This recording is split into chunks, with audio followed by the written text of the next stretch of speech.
ನೋಡಿಯಪ್ಪ, clean ಮಾಡಲಿಲ್ಲ ಅಂದ್ರೆ ಹಿಂಗೆ ಹೈಕೋರ್ಟೇ ಹೋಗಿ ಇದನ್ನು ಮಾಡಿದೆ. ನಾನು ಅದನ್ನು ಚೆಕ್ ಮಾಡ್ತೀನಿ, ಏನಾಗಿದೆ ಅಂತ ನಾನು ಚೆಕ್ ಮಾಡ್ತೀನಿ. ನಾನು ಕೋರ್ಟ್ ಬಗ್ಗೆ ಕಾಮೆಂಟ್ ಮಾಡೋದು ನಾನು ಹೋಗುದಿಲ್ಲ. ಟೆಂಡ್ರು ಮಾಡಲಿಲ್ಲ ಅಂತಂದರೆ ಮೊದಲು 89 ಟೆಂಡ್ರ್ ಅಂತ ಆಗಿ ಒಂದು ಗ್ರೂಪ್ ಎಲ್ಲ ಸೇರಿಕೊಂಡು ಅವರು ಕಾರ್ಟೇರ್ ಮಾಡಿಕೊಂಡು ಮಾಡಿದರು. ಇವತ್ತು ಕೂಡ ನಮ್ಮನ್ನ ತಪ್ಪಿಸ್ಬೋದು ಅಂತ ತಿಳ್ಕೊಂಡಿದ್ದಾರೆ. ಇದೊಂದು ದೊಡ್ಡ ಮಾಫಿಯಾ ಬಹುಶಃ ಕೋರ್ಟ್ಗೆ ಅರ್ಥ ಮಾಡೋಂಥ ಕೆಲಸ ನಾವು ಮಾಡ್ತೀವಿ. ನಾವೆಲ್ಲ ಯಾವುದೇ ಕೆಲಸಕ್ಕೆ ಹೋದ್ರೂ ಕೂಡ ಆ ಕೋರ್ಟ್ಗೆ ಹೋಗಿ PL ಹಾಕ್ಬಿಟ್ಟು ಸ್ಟೇ ಮಾಡ್ತಾಯಿದ್ದಾರೆ. ಈ ರೀತಿ ನಮ್ಮನ್ನ ಬ್ಲ್ಯಾಕ್ ಮೇಲ್ ಮಾಡ್ತೀನಿ ಅಂತಂದರೆ ಈ ಸರ್ಕಾರದಲ್ಲಿ ಈ ಎಲ್ಲರೂ ಕೂಡ ನಡೆದಿಲ್ಲ. ಎಲ್ಲರಿಗೂ ಕೂಡ ಯಾರ್ಯಾರು ಮಾಡ್ತಾ ಇದ್ದಾರೆ ಎಲ್ಲ ಕಿಸಾಕಿ ಹೊಸಬ್ರಿಗೆ ಮಾಡೋಂಥ ಕೆಲಸ ನಾವು ಮಾಡ್ತೀವಿ. ಸರ್, ಕಾಲ್ ತುಳಿತ ಪ್ರಕರಣದಲ್ಲಿ CM DCM ಹೊಣೆ ಹೊರಬೇಕು ಅಂತ ಇವತ್ತು BJP ಪ್ರೊಟೆಸ್ಟ್ ಮಾಡ್ತಾರೆ. ಅವ್ರನ್ನೂ ರೈಲ್ವೆ ಮೇಲೆ ಹಾಕೊಂಡು ಮುಗಿಸ್ಕೊಂಡು ನಡುವೆ ಬಂದೆ.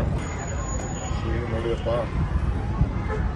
ಕ್ಲೀನ್ ಮಾಡಲಿಲ್ಲ ಅಂದ್ರೆ ಹಿಂಗೆ ಹೈಕೋರ್ಟೇ ಹೋಗಿ ಇದನ್ನು ಮಾಡಿದೆ. ನಾನು ಅದನ್ನು ಚೆಕ್ ಮಾಡ್ತೀನಿ, ಏನಾಗಿದೆ ಅಂತ ನಾನು ಚೆಕ್ ಮಾಡ್ತೀನಿ. ನಾನು ಕೋರ್ಟ್ ಬಗ್ಗೆ ಕಾಮೆಂಟ್ ಮಾಡೋದು ನಾನು ಹೋಗುದಿಲ್ಲ. ಟೆಂಡ್ರು ಮಾಡಲಿಲ್ಲ ಅಂತಂದರೆ ಮೊದಲು 89 ಟೆಂಡ್ರ್ ಅಂತ ಆಗಿ ಒಂದು ಗ್ರೂಪ್ ಎಲ್ಲ ಸೇರಿಕೊಂಡು ಅವರು ಕಾರ್ಟೇರ್ ಮಾಡಿಕೊಂಡು ಮಾಡಿದರು. ಇವತ್ತು ಕೂಡ ನಮ್ಮನ್ನ ತಪ್ಪಿಸ್ಬೋದು ಅಂತ ತಿಳ್ಕೊಂಡಿದ್ದಾರೆ.